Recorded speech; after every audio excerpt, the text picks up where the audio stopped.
Assalamualaikum warahmatullahi wabarakatuh. Bismillahirrahmanirrahim.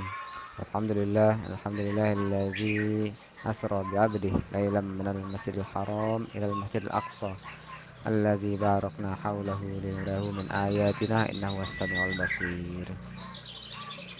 Wa asyhadu an la ilaha illallah wahdahu la syarikalah wa asyhadu anna sayyidina Muhammadan abduhu wa rasuluh.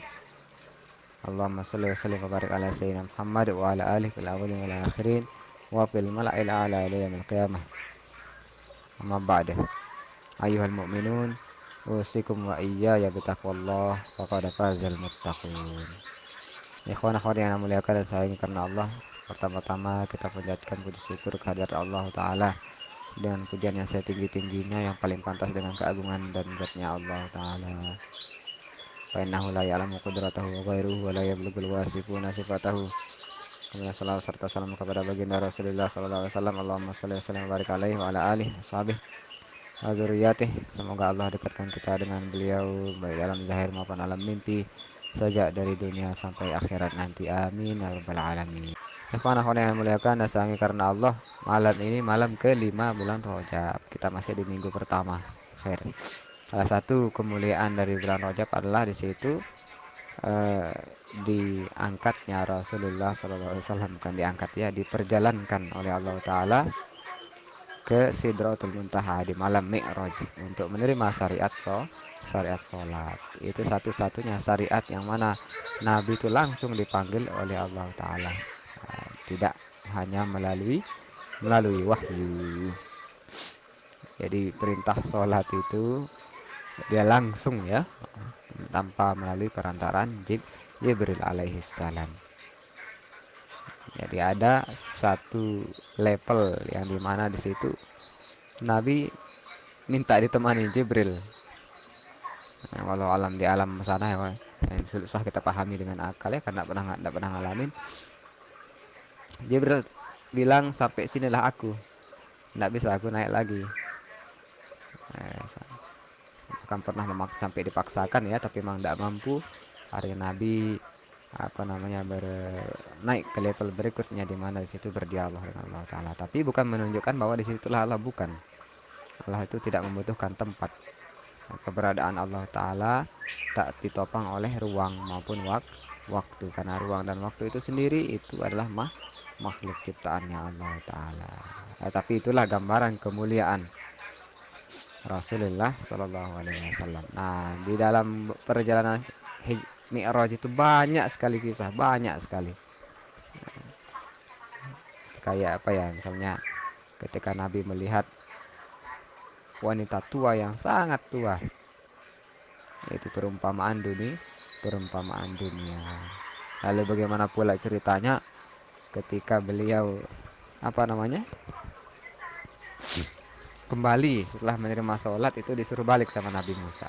Hal tersebut banyak dikisahkan dalam kitab-kitab. Salah satunya kitabnya yang ditulis oleh Sayyid Al-Barzanji, tahu kan, yang menulis ya, salawat itu. Beliau juga menulis kitab khusus kisah Mi'raj. Tapi ini kitab ini ditulis oleh Syekh Ad-Dardir tentang Qissatul Mi'raj. Matannya ada matannya. Akhwan-akhwani yang muliakan dan sayangi karena Allah, kita bacakan Fatihah dan doa untuk kedua ulama kita yang menulis hasyiah ini, Syarah Ad-Dardir ala Qissatul Mi'raj. Jadi Ad-Dardir tentang kisah Mi'raj. Beliau adalah Al-Allamah Al-Arifillah Abil Barokat Ahmad Ad-Dardir. Itu beliau mensyarahkan kitab matan yang ditulis oleh Al-Allamah Najmuddin Al-Ghaiti.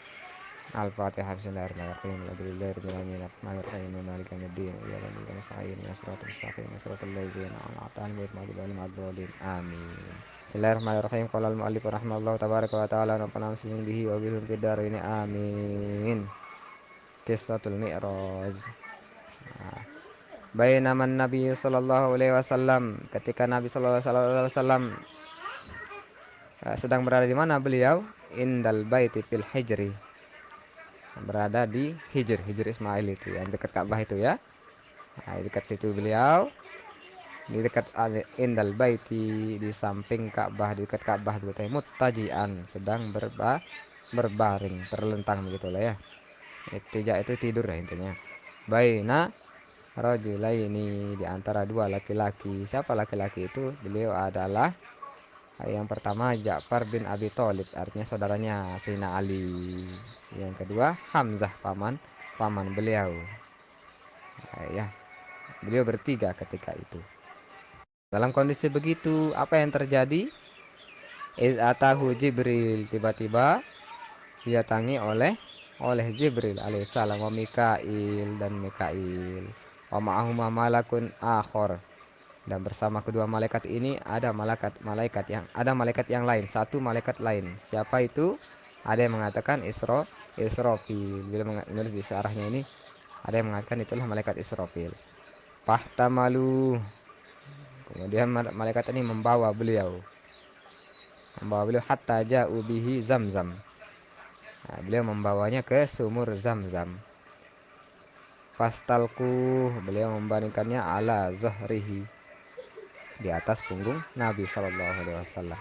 Dan dalam proses itu fatawallahu minhum Jibril, mereka itu menanggung jawabnya Jibril sebagai ketuanya. Wa fi riwayatin furiya saqfu baiti, dalam riwayat Nabi mengatakan dibelah atap rumahku. Allah taala bil gaib maksudnya ya, secara gaib. Panazala Jibril, kemudian turunlah Jibril. Pasakko min sagratin, tulisannya nih agak ini ya. Anda cari dulu kitab lainnya. Ini Anda cari-cari kitabnya, susah yang dapat yang jelas. Di situ mengatakan pasakko min sagrati nahrihi, kemudian Jibril membelah dari celah leher beliau ya, ila asfali batni, sampai ke bawah perut. Cuma qala Jibril li Mikail, kemudian malaikat Jibril berkata kepada Mikail, i'tini bitostin, yang mana kan kasih aku, ini kayak operasi dokter ya, ada asistennya begitu ya, sebelah kanan kiri tinggal minta gitu saking fokusnya, tapi kira-kira aja seperti itu. Apa kata beliau? I'tini bitostin, kasih aku bejana, bukan bejana, apa sih, baskom ya namanya, semacam tempat menaruh air tapi tidak terlalu dalam bentuknya, memma Zamzam. Ya bejana sudah ya, baskom berisi air Zamzam. Kenapa kata malaikat Jibril? Kaima uthiro qalbahu, supaya aku sucikan hatinya, bersihkan hatinya Nabi SAW. Wa usri hasadrahu, dan aku lapangkan dada beliau. Ini yang maksud dengan alam nasrah laka sadrak wa wada'na ka wizrak. Di situ para mufassir, sebagian mufassir gitu ya, menafsirkan bahwanya maksudnya beli situ nasrah laka sadrak itu peristiwa ini. Jadi ketika malaikat Jibril itu melapangkan hati dengan dibersihkan. Fastakhraja qalbahu, kemudian dia mengeluarkan, Jibril mengeluarkan hati beliau. Wa ghasalahu salasa marrat, kemudian beliau membasuhnya 3 kali. Wa naza maka nabihi min adza, kemudian dia mencabut, dibersihkan ya, diambil, dibersihkan darinya itu apa? Min adza, sakit, segala macam sakit ya, perasaan luka barangkali ya, itu yang Allah sebut itu. Jadi di masa lalu memang Rasulullah SAW itu sangat berat perasaannya, terbebani dengan perilaku orang-orang Makkah jahiliyah. Makanya di surat Al-Nasr Al-Asyarh ya, atau kita sebut dengan Al-Isyrah, itu yang Allah bilang, wa wada'na anka wizrak, kami letakkan, kami lepaskan darimu itu dosa-dosamu. Maksudnya itu bukan dosa beliau sebenarnya, tapi dosa masyarakat jahiliyah yang beliau tanggung dalam perasaan beliau itu dilepaskan, sehingga setelah peristiwa itu legalah perasaan Rasulullah SAW. Lanjut ke kisahnya nggih. Nah, terus apa kerjaan malaikat Mikail? Waqtalafa ilaihi Mikail, bolak-balik ya, maksudnya bergerak terus dia malaikat Mikail ini mondar-mandir, bisalah si tosatin, dengan 3 bejana. Bejana apa sih? Baskom aja nyebutnya ya, wadah air begitu aja lah ya. Memma Zamzam 3 kali, summa tia bitastin min zahabin mumtaliin hikmatan. Nah, jadi beliau terakhir kali itu membawa wadah air dari emas, yang mana mumtaliin, yang penuh dengan hikmah, wa imana, dengan hikmah dan iman. Fa'afrogohu, kemudian malaikat Jibril afrogohu menuangkannya pisau derihi di hatinya Rasulullah SAW, di dadanya Rasulullah SAW. Wa malahu hilman, beliau memenuhi dengan hilim, sifat lembut ya. Wa ilman, dan ilmu. Wa yakinan, dan keyakinan. Wa islaman, dan Islam. Summa atbaqahu, kemudian beliau menutupnya. Summa khatama baina katifaihi, kemudian dia tutup di antara dua pundaknya, dia khatimin nubuwah. Khatam itu berarti di stempel. Itu yang paling pas ya. Summa khatama, kemudian di stempel ya. Baina katifaihi, di antara dua pundak beliau, di punggung beliau, dia khatimin nubuwah, dengan stempel kenabian. Summa utiya bil buraq, kemudian didatangkan buraq. Akhir. Jadi disitulah beliau disempel tanda kenabian beliau, di punggungnya. Ini yang dilihat sama pendeta Buhairah itu kan. Gimana rupa borok itu? Dia summa utiabil borok, kemudian dibawalah al borok. Apa itu borok? Borok ini kondisinya musrojan, dia dikasih pelana kayak kuda itu, udah ada tempat duduknya ya. Muljaman, dikasih apa sih, kekang ya, kendali kayak kuda itu lah ya. Ada talinya untuk mengendalikan dia kanan dan kiri. Wahwa batun. Ini borok ini apa? Adalah dabah, tunggangan, binatang binatang sudah ya, binatang tunggangan. Abyadu, yang putih. Tawilun, yang panjang. Faukul himar, di atas himar. Maksudnya dia lebih besar dari hemar. Hemar itu apa sih bahasa kita ya? Keledai ya, ya. Lebih besar dari keledai. Wadunal bigol, dan lebih kecil dari begal. Apa itu bigol ya? Bukan begal kendaraan ya, bukan ya. Begal itu peranakan kuda dengan keledai. Berarti ya nanggung banget ya. Kalau diurutkan itu paling kecil berarti keledai, hemar, kemudian di atasnya itu lebih besar lagi begal, atasnya itu baru kuda, baru begal gitu ya. Berarti ini kalau diurut nomor 4 kecilnya, ini buruk ini. Tapi enggak begitu bentuknya, enggak kayak gitu, tapi kecilnya seperti itu. Jadi yang paling kecil itu keledai, hemar, kemudian di atasnya itu buruk, kemudian di atasnya itu begal, baru kuda. Jadi bisa dibayangin berarti urutan ketiga kecilnya. Kemudian beliau berkata, ya da'u hafirahu, kadang-kadang ini buruk ini dia meletakkan kedua kukunya, kakinya begitu ya. Hafir itu kuku kaki ya, kayak kuda itu ya. Indah muntaha torfihi, sejauh mata memandang kalau bahasanya gitu ya. Muntaha itu batas, torpun pandangan. Allah alam seperti apa ya. Muttaribal uzunain, yang selalu bergerak-gerak telinganya. Iza ata ala jabalin, kalau dia naik ke gunung. Sifat buruk ini ya, kalau dia mendaki gitu ya. Irtapat rijlahu, ngangkat tangannya. Wa idza habata irtafaat yadahu, memanjang.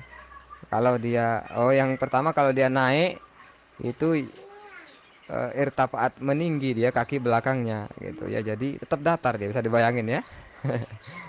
Wallahu alam ini.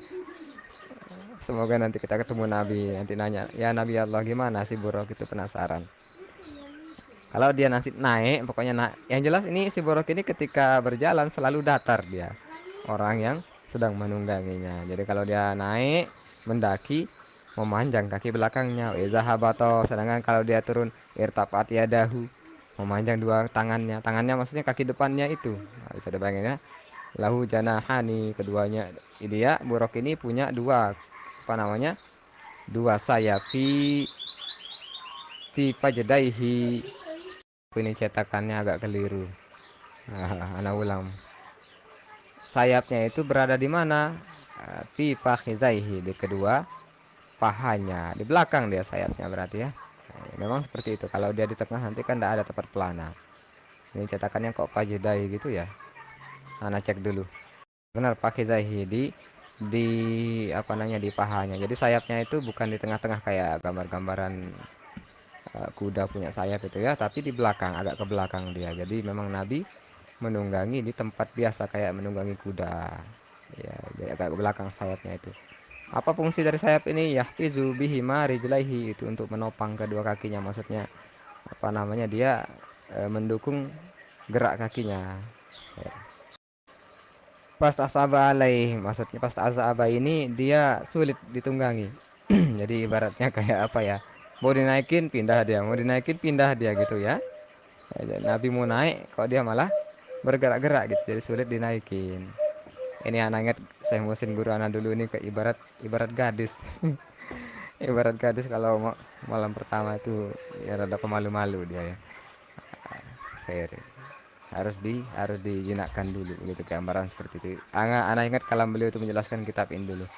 Fawada'a Jibril yadahu, kemudian Jibril meletakkan dua tangannya ala ma'rifatihi, untuk ngasih tahu dia gitu ya.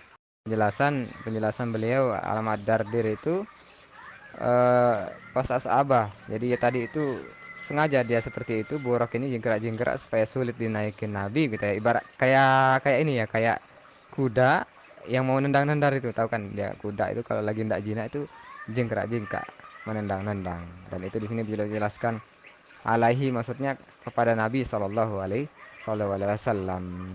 taukid ai, untuk menunjukkan kawiyan isyarah ila kuwatihi, untuk menunjukkan kekuatannya gitu ya. Rada ini ya, rada pamer sedikit borok ini. Nah, kalau penjelasan Gurana, beliau apa namanya si Hemar ini sengaja berbuat seperti itu, mengajak bercanda Rasulullah Shallallahu Alaihi Wasallam. Fawadoa yadahu, jadi Fawadoa Jibril yadahu, kemudian Jibril meletakkan kedua tangannya ala ma'rifatihi, untuk ngasih tahu dia ya. Cuma kola, kemudian Jibril berkata, ala tastahyin, apa kamu tidak malu ya Burok, wahai Burok. Fawallahi, maka demi Allah, ma rakibaka, tidak akan kamu ditunggangi, kholkun, oleh satu makhluk, akramu alallah, yang paling mulia di hadapan Allah, minhu. Jadi ma'akarbaka khalqun akramu alaihi minhu, jadi tidak ada satupun makhluk Allah yang pernah menunggangi kamu yang melebihi mulia dari dia, dari Rasulullah SAW. Jadi ngasih tahu dia, kok gitu kamu Burak gitu, ini kamu tidak ada orang yang bisa menunggangi kamu yang lebih mulia dari Rasulullah SAW.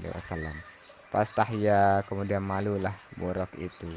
Kayak sampai dulu ya, kita tutup kajian pada malam hari ini dengan berdoa, Allahumma tahlina futuhal arifin wa faqihna fid din.